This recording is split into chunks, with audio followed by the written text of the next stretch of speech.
Hi friends, তোমরা সবাই কেমন আছো? আশা করছি ভালো আছো। সোমার ব্লগ থেকে আমি সোমা বলছি, আর আমরা সবাই ভালো আছি।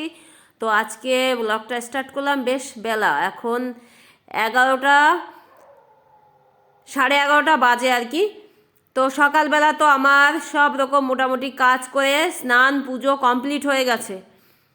তো স্নান করার পরে এই যে আমি ঝুল পরিষ্কার করছি ঘরের। তো আজ করি কাল করি করে কিছুতেই হচ্ছে না এই ঘরের ঝুলগুলো পরিষ্কার করা। তো আজকে ভাবছি আমি করেই ফেলবো। তার জন্য স্নান পুজো আমার কমপ্লিট হয়ে গেছে, তবু এখন আমি এই যে ঘরের ঝুলটা পরিষ্কার করছি। তো বেশ কিছুদিন করা হয় না, তো দেখছি ভালোই জায়গায় জায়গায় একটু ঝুল জমেছে। তো বেশি হয়েছে হচ্ছে আমার এই বেডরুমটা, আর ঠাকুর ঘরে হয়েছে মোটামুটি, আর সব ঘরে বেশ কম কম আছে। তো আমার বেডরুমে বেশ ভালোই হয়েছে। তো এই যে পরিষ্কার করে নিচ্ছি। আর এখনও সকালের থেকে খাবারটা খাইনি। সকালে খাবার খাওয়া হয়ে যেত, কিন্তু খাওয়া হয়নি। মাকে দিয়ে এসেছি, মা খাচ্ছে। আর বাবা গেছিলো বাজারে, তো বাবা বাজার থেকে চলে এসেছে। তো বাবা সকালে খাবে না, বাবা বাজার থেকে আজকে পুরি খেয়ে এসেছে আর কি। আর মাকে তো খেতে দিয়ে এসেছি, আর বাবাই মিষ্টি এখনও খায়নি। তো বাবাই মিষ্টি যখন মানে খাওয়া হয়নি কেন, ওদের অ্যাকচুয়ালি ওদের ছিল এক্সাম। তো ওদের যদি খাওয়া হয়ে যেত সকালে, তাহলে আমারও তাড়াতাড়ি খাওয়া হয়ে যেত। তো বাবাই মিষ্টিকে সকালবেলা পড়াতে এসেছে 8:45। 2 ঘন্টা পড়িয়েছে। ওরা পড়া থেকে উঠে একটু মানে রেস্ট নেবে কি, আবার ওদের এক্সাম শুরু হয়ে গেছে, অনলাইন এক্সাম। তো ওদের এক্সাম ছিল 10টার থেকে। তো 10টার থেকে ওদের এক্সাম দেয়া কমপ্লিট হয়ে গেছে আর কি। তো এখন আমার এই ঝুল পরিষ্কার করা হয়ে গেলে খাবো, বাবাই মিষ্টিকে নিয়ে একসঙ্গে খেয়ে নেব। তো এই যে ঝুলটাও আমার পরিষ্কার করা হয়ে গেল। উপর থেকে ঝুল পরিষ্কার করে নিচ্ছি। তো উপর থেকে একদম মানে আমরা যে উপরে থাকি আর কি, উপর পর্যন্তই করব, আর নিচে যাব না। তো হয়ে গেছে আমার ঝুল পরিষ্কার করা কমপ্লিট। এখন নিচেই যাই, চলো। নিচে এসে সকালের খাবার দাবার খাওয়া কমপ্লিট হয়ে গেছে। আর বাবা বাজার থেকে এই যে মাছ নিয়ে এসেছে, মাংস নিয়ে এসেছে। তো মাছ আর মাংসগুলো আমি কুটে ধুয়ে নিয়েছি সব। এই যে মাছটা কুটা হয়ে গেছে, মাংসটাও ধুয়ে নিয়েছি। আর চলে এসেছি রান্নাঘরে। প্রথমেই পায়েস করছি। তো এখানে আছে 2 লিটার দুধ, আর এই যে এরকম হাতার 1 হাতা গোবিন্দভোগ চাল দিয়ে পায়েস করছি। তো আজকে একটা খুব স্পেশাল দিন, আজকে হচ্ছে বাবার জন্মদিন, তার মানে আমার বড় ছেলের জন্মদিন। তার জন্য এই যে আগে পায়েসটা করে নিচ্ছি। পায়েসটা কমপ্লিট হয়ে গেছে, দেখো এরম করেছি, অল্প করেই পায়েস করলাম। আর পায়েসটা শুধু দুধ দিয়ে করেছি, 1 ফোঁটা জল দিইনি। তো কত সুন্দর হয়েছে দেখো। আর যে পালং শাকটা তোমরা দেখেছো, ওই পালং শাকটা দিয়ে আমি মাছ দিয়ে তরকারি করব। তো পায়েসটা একটু পরে জমে বেশ গাঢ় হয়ে যাবে আরও। এখন এই যে আমি শাকের তরকারিটা করে নিচ্ছি, শীষ পালং শাকের তরকারিটা। তো ফোড়নে আমি যেরকম দিই আর কি, রসুন আর রাঁধুনি দিয়ে, মাছগুলো দিয়ে, জল দিয়ে, লবণ হলুদ দেওয়ার পরে যে শাকটা দিয়ে কমপ্লিট করে নামিয়ে ফেলেছি। আলু ছাড়া পালং শাকের তরকারি করেছি। আর এখন এই যে করে নিচ্ছি মাংসটা। তো মাংসটা আমি অনেক সময় আগের থেকেই কষানো শুরু করে দিয়েছি। তো দেখো কষানো হয়েই গেছে, তেল ছেড়ে দিয়েছে উপর দিয়ে। আর এখন দিয়ে দেবো একটু জল। তো মাংস আর শাকের তরকারি তো আমার রান্না সব কমপ্লিট হয়ে গেছে। এই যে মাংসটা এরকম করে নামিয়েছি, আর 5 রকম ভাজাটা আর ভাজলাম না। তো রান্নাবান্না তো সব কমপ্লিট। তো আমার রান্নাবান্নাগুলো করার পরে বাবা আর মাকে খেতে দিয়ে দিয়েছি, বাবা আর মা খাচ্ছে। আর এই যে বাবাই গেছিলো বাজারে, তো বাজার থেকে সবে সবে এসেছে, এই যে একটা কেক নিয়ে এসেছে। তো ছোট মানুষ এরম একটা কেক নিয়ে এসেছে, তবু ভালোই করেছে বলো, যথেষ্ট ভালো হয়েছে। চলো গুছিয়ে নিই এখন। তো গোছানো কমপ্লিট হয়ে গেছে, দেখো রেডিমেডভাবে গুছিয়ে নিলাম কেক আর 1 বাটি পায়েস আর মিষ্টি জল নিয়ে রেডি হয়ে গেছি। আর ওদিকে বাবা সাজুগুজু করছে, বাবা নতুন একটা পাঞ্জাবি নতুন ধুতি পরছে, আমার মিষ্টিমা সাজুগুজু করিয়ে দিচ্ছে বাবাকে। আর এদিকে আমিও গুছিয়ে নিলাম। আর এই যে আমার মিষ্টিমা কতগুলো বেলুন সুতোতে বেঁধে রেখেছে এখানে, দেখো বার্থডে বাড়ি বেলুন না হলে কি করে হবে বলো। তো এই যে আমি একটা মোমবাতি দিয়ে দিলাম, এদিকে বাবা চলে আসছে।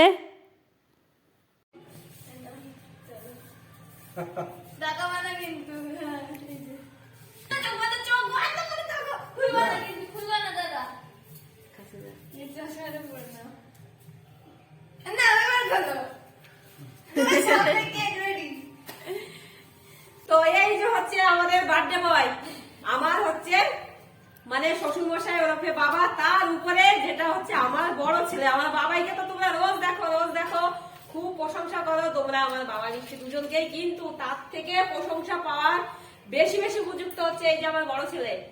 তো আমার জন্মদাতা বাবা, আমার বাবার থেকে আমার এই যে এই বাবা মানে পালিত বাবা, মানে আমার খুব প্রিয় আর কি। মানে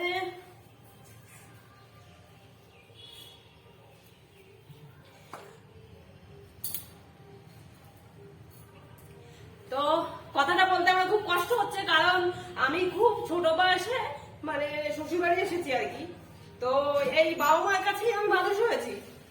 তো আমার বাবা মানে আমার যে জন্মদাতা বাবার সঙ্গে যদি আমি বিয়ের আগে 100টা কথা বলতাম, তো আমার মানে পালিত বাবার সঙ্গে আমি অন্তত 50,000 কথা বলি। মানে আমি খুব মানে ফ্রি মনে বাবার সঙ্গে কথা বলি, আর বাবাও খুব আমার সঙ্গে ফ্রি।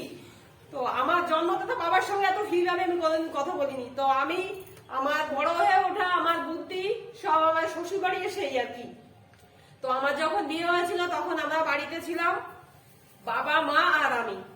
তো আমার তো কোনো ননদ নেই, আমার হাজবেন্ড বসারা 3 ভাই। তো আমি মেজো বউ, সবার আগে আমার বিয়ে হয় আর কি। তো বাবা মাকে পেয়ে আমি ভীষণ খুশি। মানে আমার পুরো বড় হয়ে ওঠাটাই মানে এই বাড়ি বসে আর কি। তো বাবা মা আমার খুব প্রিয়। তো বাবার এই বার্থডেটা করবো সেটা মানে ভেবেছিলাম না। তো আমার মিষ্টি মার উদ্যোগে আর কি এই বার্থডেটা করা। তো হঠাৎ করে আমরা যেরকম আয়োজন করেছি আর কি, তো সেটাই তোমরা দেখো বন্ধুরা। তুই দিদি পাশে দাঁড়া, তুই দিদি পাশে দাঁড়া। তো এই যে হচ্ছে 5 জন, আমরা এই 5 জন বাড়িতে থাকি। তো আমরা এই 5 জনে মিলেই বাবার বার্থডেটা করছি কত মজা করে। তো আমার বাবা এখন ক্যামেরাম্যান হবে, তো বাবা এখন কেকটা কাটুক। তো বাবাকে আশীর্বাদ করার মতো তো কেউ নেই, কেউ বড় নেই, আমরা সবাই ছোট, কাজে আশীর্বাদের পর্ব নেই। বাবাই উল্টে আমাদের সবাইকে আশীর্বাদ করে, বাবাকে আমরা প্রণাম করবো, তাই না? তো আগে বাবাকে মিষ্টি আর পায়েস খাইয়ে দিক। মিষ্টি মা আচ্ছা এখন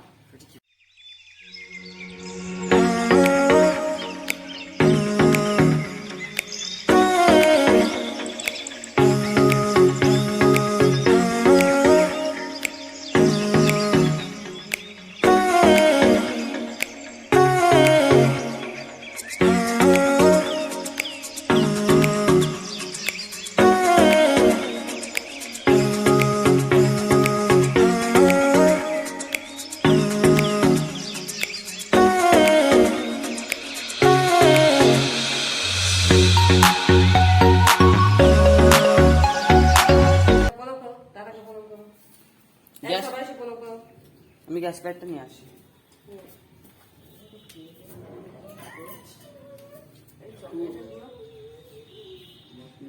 সারা জীবন বসে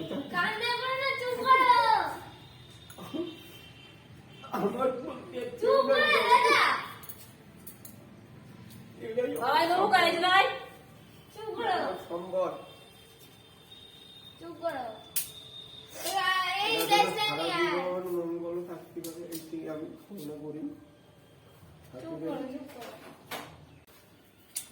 দাদাকে নমস্কার কর। তুমি একটু মানুষের মতো মানুষ করো, আমরা একটু শুনে যেমন দীর্ঘ আয়ু হয়, যেন মানুষের মতো মানুষ হয়, এইটি আমার ইচ্ছা।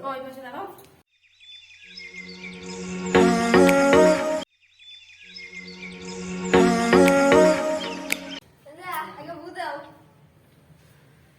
Happy birthday to you, cake কাটো।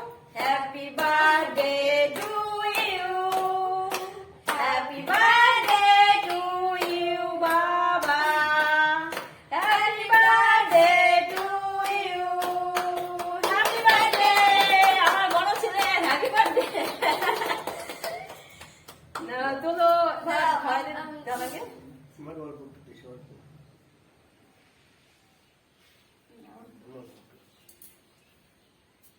অল্প একটু বেশি করে খাওয়াতে।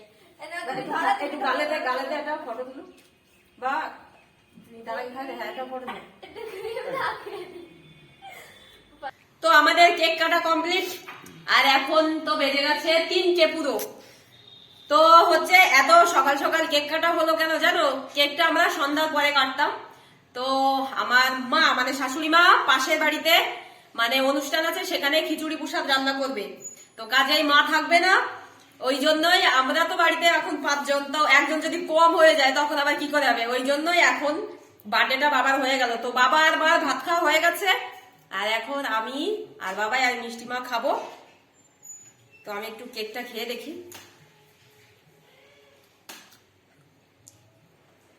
কেকটা বেশ ভালো, সত্যি ভালো। তো আমরা তো বাবার জন্মদিনটা করে ভীষণ খুশি, ভীষণ খুশি, খুব ভালো লেগেছে। নিজেরা নিজেরা মিলে করেছি, শর্টকাট বার্থডে, তবু অনেক মজা করেছি। তো এখন তো আমরা খেতে যাব, তার বেশি কথা বলছি না। হ্যাঁ, কেকটা খেতে খেতে ভিডিওটা শেষ করে, অনেকটা বেলা হয়ে গেছে তাই না, 3টে বেজে গেছে, বাবা মিষ্টি খাবে। তো পায়েসটা পরে খাবো, আগে ভাতটা খেয়ে নি, তারপরে পায়েস খাবো। এখন পায়েস আর কেক দুটোই খেয়ে নিলে ভাত খাওয়ার আর জায়গা থাকবে না। তো এই কথার পরে আজকের ব্লগটা এখানে শেষ করছি। তোমরা সবাই ভালো থেকো, সুস্থ থেকো, আর আমার চ্যানেলটা প্লিজ সাবস্ক্রাইব করে দিও, লাইক দিতে ভুলো না, শেয়ার করে প্রচুর, আর কমেন্ট করে জানিও আমার বাবার মানে বড় ছেলের বার্থডে করা কেমন হলো। তো টাটা।